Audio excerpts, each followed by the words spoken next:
Welcome to Talking Heads. It's good to have your company. Back in the 60s, when the Rolling Stones and the Beatles were dividing households, the Seekers were bringing them together. Judith Durham's incredible voice propelled them to the top of the international charts. The Seekers were the first Australians to sell more than 1 million copies of a single. But stardom didn't sit easily with Judith Durham, feeling unglamorous in her homemade clothes. A solo career and the love of her life awaited, and some welcome relief from living in fame's shadow. Judith, it's great to have you on Talking Heads. I'm thrilled to be here, Peter. Thank you. It took you a long time to figure out the impact, the great impact that the Seekers were having on the people that loved you. I'll say it did. I still don't think the penny's quite dropped, to be honest. I get emails to my website now that are totally stunning, and they're from all over the world and all generations still. So it's starting to make me think, about I should really relive those years just to really take it in. Beat music was all the rage. It was the Stones, it was the Beatles. They were dominating the charts, yet you knocked them off. Yes, what a surprise. When we first got to London, the Animals' House of the Rising Sun was number one. We dislodged the Beatles and the Stones and the Who, all of them. One of the most famous songs is, of course, Georgie Girl. Yes. This was written for a movie, and in the film, the main part was played by Lynn Redgrave. Yes. Now, what's interesting about this song is that its words said a lot about you and how you felt at the time. Oh, that's so true. Why do all the boys just pass you by? Because she played the part of a dumpy girl and who didn't really think she was going to, marry somebody fabulous or anything like that.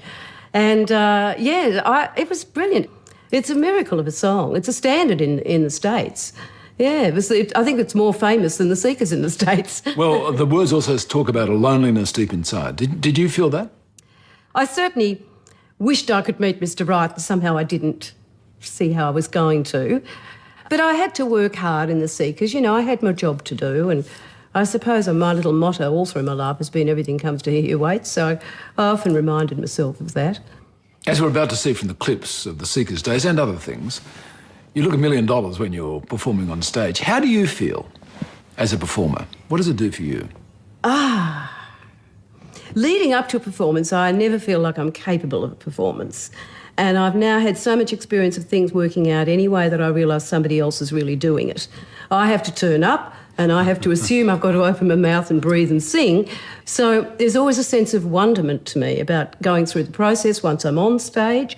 And I look back and I think, well, it was never in my hands at all anyway. It's all a gift.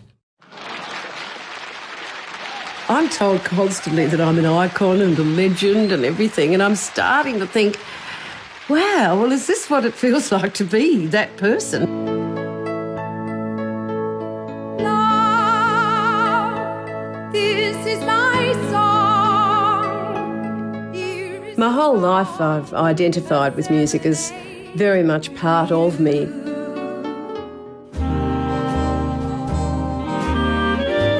I was born in Melbourne, in Essendon, one of the suburbs. Dad really, I feel, would have made a wonderful entertainer. He was quite a role model for me in many ways. Mum was very musical, actually, too. I used to play the piano, which was literally for hours on end. She would call out to me at the piano and say, "Play Kitten on the keys." She just loved to hear me play and sing. I think I must have been about 4 or 5. And back then, I heard his song on the radio, and it's always stayed with me, so romantic. Forever and ever, my heart will be true. Sweetheart, forever, I'll wait for you. And I just used to feel it with all my heart, even at that age. Amazing. Very special song to me. When I was a child, I just thought I was going to be famous. But the idea of being a popular singer never sort of crossed my mind. I always thought you had to be really glamorous and slim to be a star. It never occurred to me that that could be me. Playing Bessie Smith's albums, I felt I could relate to her voice. She was so gutsy and full of feeling, and I really wanted to emulate that. I learned a couple of blues and I plucked up the courage to ask the band if I could sing with the band. So I felt I'd made it. That was the top of the showbiz jazz world for me. And Judith, there were a few impediments along the way. For example, you got measles. Well, I had that, but I got measles at 4. Yes. It was no small thing. No, well, it certainly changed my life because a side effect of measles back in those days, before antibiotics or anything, was often bronchiectasis. And I got this remaining cough after my measles. So I was told, of course, I'd have that for the rest of my life and it wouldn't be easy and they might have to take part of a lung away and all that. And I've been very fortunate. I'm still going and a lot of people live for a ripe old age with bronchiectasis. Well, how did a singing career seem possible if you had a regular, constant cough? It isn't really, is it? I don't know. You seem to have put the light to it. Well, look, you know, I just juggle my cough and I try and eat a certain way to... I find diet helps a fair bit. And, you know, I just hope the people are going to clap a long time so I can cough on the applause, basically. Back then, as a teenager, you started to struggle with food.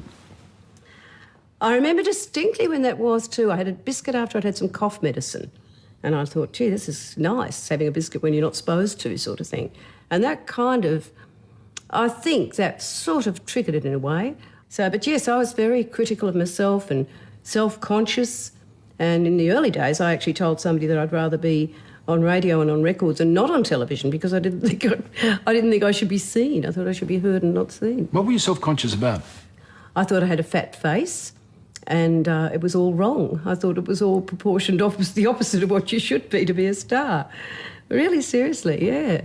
Yeah. I actually would have had plastic surgery in those days, if I could have. I spoke to somebody about it, but he said no, he wouldn't do it. So it was on your it was on your first day in a job as a secretary at J. Walter Thompson, the advertising bureau, that you met Athol Guy. Absolutely. On the first day at J. Walter Thompson, I told the girls who were near me at other desks that I was a singer, and they said, there's another singer in here, his name's Athol Guy. Anyway, I came and sang with them that night. That's when the Seekers were born, on that very night that I started working there. It's quite amazing, isn't it? Just how on earth could destiny plonk you there?